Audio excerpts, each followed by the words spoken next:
I want to take this opportunity to welcome all of you. Some of you are old friends, some of you I've never met before. Many of us have been in the same location over the years for the same purpose, honoring victims and survivors of crime. And it's a real pleasure that we are able to have the opportunity to be back here, meeting in person and all together, taking this opportunity to recognize and acknowledge all of the victims and survivors in our community. We may not know it, but everywhere around us every day there are victims. It may be our neighbor, our coworker, a relative. We may be well aware, and it may be a notorious case and everyone may know about it. It may be something completely private and secret and no one will ever know about it except for the victim and the perpetrator. For all of the victims though, and all of the survivors, we want to be here to remember them and acknowledge the important service that especially those victims who become part of the criminal justice process, that they provide for all of us, that they take the willingness and courage to go through a system that is anything but victim friendly and help to provide public safety on behalf of all of us. This is going to be the first time, I think, in at least 6 years that we've done this, and I just want to thank especially those staff from the Department of Public Safety and the Crime Victim Compensation Commission who worked so hard to make this event a reality. And I also want to thank the City and County of Honolulu and the Mayor Belangiardi. He cannot be here today, but we will have Steve, our prosecutor, will be reading his proclamation. It is really a privilege to do this work and to be here today. On behalf of the Crime Victim Compensation Commission, which is a statewide agency, the Department of Public Safety, the Paroling Authority, the Department of the Prosecuting Attorney for the Honolulu City and County, and our group, the National Crime Victims' Rights Week Coalition, the group of staff and partners who came together to make this happen today. Thank you for joining us to celebrate Crime Victims' Rights Week. It really gives us an opportunity to take some time and to honor the people that we work with and to honor the people that interact with the system and help us learn about what their needs are and what we can do to do a better job in this work that we do. This opportunity is particularly moving because for many of us, either we haven't met each other but may have seen each other on a Zoom call, or we haven't been able to see each other for these many years. So it's really just, like I said, it's even more moving to be together to celebrate this moment and the work we do and crime victims and survivors because of that. The proclamation for the governor, we very much appreciate the governor and his willingness to express his support. And the proclamation is up here, so I'm going to read the bottom part of the proclamation for you. So the proclamation part. The governor does hereby proclaim that April 24th through 30th as Crime Victims' Rights Week in Hawaii, and ask the people of the Aloha State to join him in reaffirming Hawaii's commitment to creating a victim service and criminal justice response system that assists all crime victims regardless of race, color, religion, national origin, age, gender, sexual orientation, or economic status, and to express gratitude and appreciation for those community members, victim service providers, and criminal justice professionals who are committed to improving crime victim response so that they might find relevant assistance, support, justice, and peace. And this was signed on the 5th of April by the governor. So we very much appreciate him once again joining us in really proclaiming from the highest place in our state that this is important. As Reverend Al said, what this is about this year, every year they pick a theme: rights, access, equity, and inclusion. So I wanted to highlight some of the projects that we've been working on that really speak to the heart of that, and that we've been fortunate, I think, pretty much on all of them to work with most of the members of the community, or will be in the future. As I said, with the Crime Victim Compensation Commission, hopefully everybody knows, our staff is here if you need information about compensation to cover your violent crime-related expenses. Every state has a program like this to make sure that, in the hopes that victims are not emotionally and financially hurt by crime. So these types of programs offer a real lifeline to folks. One of our other projects, we have a wonderful partnership with folks which were surprise partners in a way in some of our work. The Department of Public Safety and the Paroling Authority have been real rock stars with us in making sure that victims get financial justice through restitution. We have a little project, which is what Eric Holder recognized the commission for, to make sure that inmates and parolees are held financially accountable. We've delivered about $4.6 million to crime victims in the last decade of restitution from a population that many people think cannot pay. So we firmly believe that if everybody in the system does the work they should do, from the judiciary, the paroling authority to corrections, that victims can find financial justice in this system. One of our most exciting new partnerships is a collaboration for post-conviction victim services. The Department of Public Safety and the Paroling Authority have helped us base post-conviction services together in our office so that we can provide seamless services post-conviction to victims of violent crimes and survivors. And from what we're hearing nationally, this is one of the first programs that really has a robust post-conviction victim service component. So we're very, very excited about that.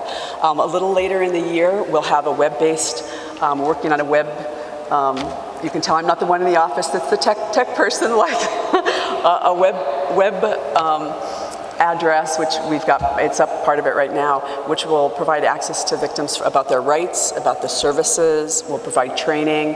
We've got podcasts, we've interviewed a bunch of folks already. There's podcasts helping people learn about the system from the people who are part of the system. So we know that we'll be working with everybody here and then reach, as far out into the community. Dennis has done a podcast too, to really enable victims to know for themselves what their rights are, to do self-help, to find solutions at their time and that are uniquely designed for them. So we're very much looking forward to that, and we'll provide more information to the community. Thank you again for letting me speak, and we invite you all to honor folks later, memorialize crime victims and service providers, and thank you. Thank you, Dennis. As Dennis mentioned, I am the Executive Director of the Hawaii State Coalition Against Domestic Violence. Officially, my name is Angelina, but you can all call me Angie. And our mission is to advance the safety and healing of victims and survivors throughout the state. And we do that with our partners like DVAC and PACT and Child and Family Service, but we also do that in collaboration with the U.S. Attorney General's Office. We do that with the Prosecuting Attorney's offices throughout the state and the Crime Victim Compensation Commission. We know that the COVID-19 pandemic has revealed many inequities and injustices in our community.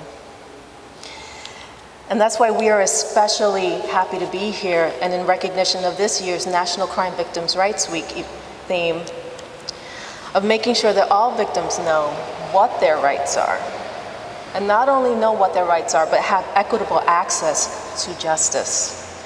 We are honored to work alongside the Department of Public Safety, Restitution and Victim Services, and the victim witness programs and direct service programs that provide a really vital lifeline to navigating the very complex system of the criminal justice system, as well as trying to figure out what resources and what access to justice availability is out there for them. Again, thank you for having me here. It is my pleasure to be amongst all of you. I'm actually quite humbled. You all do the really critical work. Thank you. National Crime Victims' Rights Week is a time to reflect, to learn, connect, and grow. A time to help crime survivors find their justice. Victims of crime have experienced trauma, violence, loss, and fear. The physical, emotional, and psychological toll as a result takes years of healing, a plethora of resources, and continued lifelong support. I stand before you today completely humbled and truly grateful. It's been 12 years since I was freed from a life of sex trafficking. Born and raised on the island of Oahu, I never would have imagined having experienced everything that I was able to overcome. It all started when I met a man in the nightclub. He learned everything about me and my loved ones. Within 2 weeks of dating, finding out where I lived, where I worked, where my daughter went to school, he then used that to threaten to take my life and the loved ones that I cared for. He also said if I told law enforcement, he would kill me. Being raped and abused became common in my life. 2 years of fighting to get away from the trafficker was the worst nightmare you could ever imagine. There was a time I was fighting for my life in the ICU for 2 months. Doctors saying I wouldn't have much time to live, telling my family members to say your goodbyes. My body was shutting down due to the violence and physical abuse I endured day in and day out. I was 27 years old. My heart was slowing down, my kidneys were failing, all my vital organs were shutting down. It was nothing but a miracle that suddenly turned that situation around to provide strength and breathe life into me once again. Having survived a life of sex trafficking entails being a victim of many crimes. It wasn't until 2010 where I returned to Hawaii from Miami, Florida, where the pimp took myself and 2 other females. At the time there was a tip placed. Miami police were able to recover me and the 2 other females and arrest the pimp. Thereafter, I returned to Hawaii, but I didn't know where to start, who to turn to, who to trust, to try to figure out how to rebuild my life and get back to a place of normalcy. At that time, there were no resources available for me. I relied on faith, hope, and love to pull me through, to help me find justice one step at a time. It was my church community, my family, my friends, who all had no knowledge of human trafficking, but they saw me, a human being that needed help. It is an unexplainable feeling when you are dehumanized, when you are not seen, heard, and you often feel forgotten. In order to help crime survivors find their justice, we must first have to have an understanding of what that means. The word justice tends to take shape and form with situational attitudes of those who are affected. For instance, one may have a basic understanding of the word justice, but they've never been a crime victim. If they do become a victim, justice becomes more personal.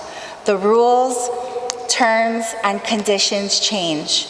The true meaning of justice is the quality of being just, to make it right, righteousness, equitableness, and moral rightness.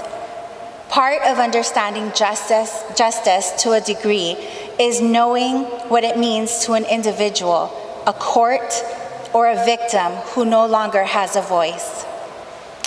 For me, justice began from the inside out.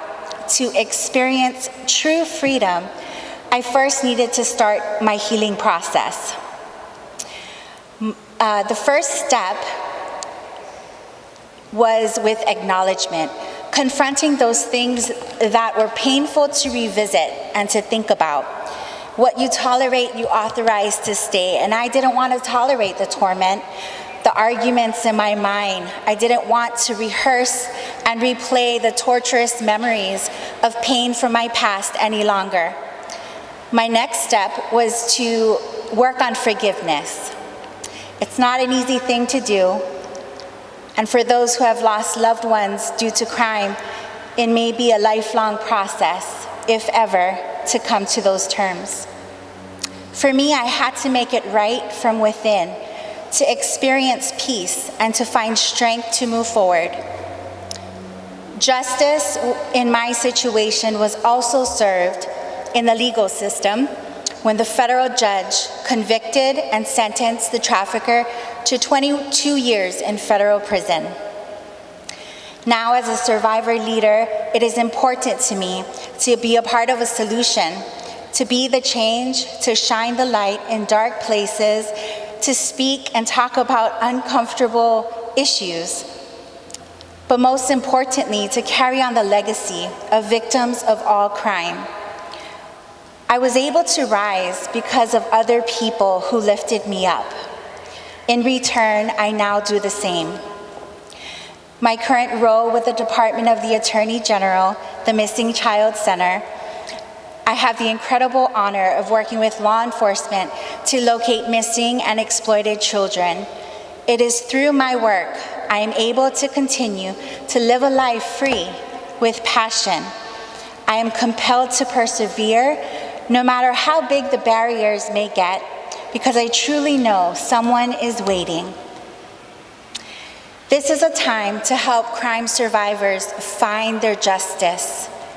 As we continue to do the work, as we continue to come together as government agencies, service providers, victim advocates, we are continuing to build a stronger community. As we focus on lifting others, together we will rise. Thank you. I thank you for having this opportunity to share my story and to be the voice of my daughter. So I'm a mother of 3, and the picture that you see here is my oldest daughter, Azalea Park. And on December 18, 2020, and they had their first light show at the Stadium Mall. And she had, I believe it was the last reservation. So she was with 3 other friends, and she was in the crosswalk near the Ice Palace side. And she never made it to the light show. There was a drunk driver speeding, and she was hit in the crosswalk. He fled the scene. And luckily there was a good Samaritan that chased him down and brought him back to the scene. I'm not sure why I was still awake that evening, but this happened shortly before midnight. And at 12:37 a.m., I got a call from her best friend.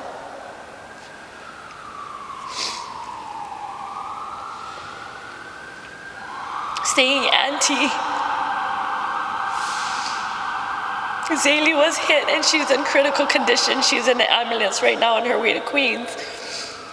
So I rushed over to the hospital, and in my mind, you know, nobody thinks that a parent's worst nightmare is going to happen to them. It's just something that happens to other people, something you see on the news, things that you read in the newspaper, but never in my whole entire life would I ever imagine that this would happen to me. And I got to the hospital thinking, you know, she was going to be okay. I walked in the room, spoke to her. I was like, "Zaylee, mommy's here. It's okay. You know, everything's going to be okay." And the emergency room doctor came in the room right away. I didn't even see her face. She didn't even introduce herself, just came right behind me and said, "She's not going to make it." And that was that. So I'm just here today to support in any way that I can for all victims. And with everything that I'm going through, I want to help others not to go through the same thing. I don't want other parents to have to suffer the way I've been suffering and my family. My son is only 15, and Azalea was 8 years older. And she was just amazing, an amazing sister. And every day as I sit in my sadness, my son Lincoln sits in his anger. Every day that I look at his face, I can tell that he doesn't know how to get past that anger. And it's something that we have to deal with every single day. It's been almost 1.5 years, and it doesn't get easier. In fact, the more time that goes by, it almost seems that it gets harder and harder. Nothing has happened yet you know, in the court system, just something recently, about 2 weeks ago, I got an email from the advocate letting me know who the prosecutor is, letting me know that Jason Boy Abad was getting arrested. The bail was set for just only $15,000. And even at $15,000, the judge dropped it down to $5,000. So obviously he made bail, he's out. In the following week, which was last week, it was the arraignment week. And so it's just right now, it's a waiting game. And with anything that has to do, you know, with the court system, the proceedings, I don't know where to turn to. So that I'm glad that I had the opportunity to come here and share Azalea's story and maybe receive, you know, ongoing support that I need and that so many other people need as well. And I'm glad that I came across Teresa and, you know, organizations like MAD that can help me and so many other people in this process. And with that, I just want to stand up with her and with other people so that, you know, we can do more work in the community to help educate people, to raise awareness, to help this be preventable, because this is 100% preventable. I understand when he woke up that morning, he didn't have any intention to kill my daughter. However, every single day and every second of every single day, we have choices, we make choices. And that day, he chose to drink and he chose to get behind the wheel. And because of that, my daughter is gone. Shortly before this happened, we had a conversation. She was only 21. And you know, I was just talking about the future, but I'm not sure why we were even talking about it. I asked her, I said, Zaylee, do you ever plan on having kids? I said, of course not now, but do you ever want a family? Do you want to have kids? And she said, of course, Mom. Of course I do. And it was just earlier that week that I seen her. And I would never have a part of her in that way. I would never have grandchildren from her because she was taken so young. So any way that I can stand up for other people, please let me know. You can contact me directly. You can reach out to Teresa. I am here. I started a nonprofit called Safe Ride Hawai'i, I'm rallying up volunteers. I've been working with many people since this happened. And it's a service to bring drivers that are under the influence home safely along with their cars, so that people truly have no excuses. So if you want to reach out to me, I'd be more than happy to speak to anyone. So again, thank you for your time this morning and thank you for having me.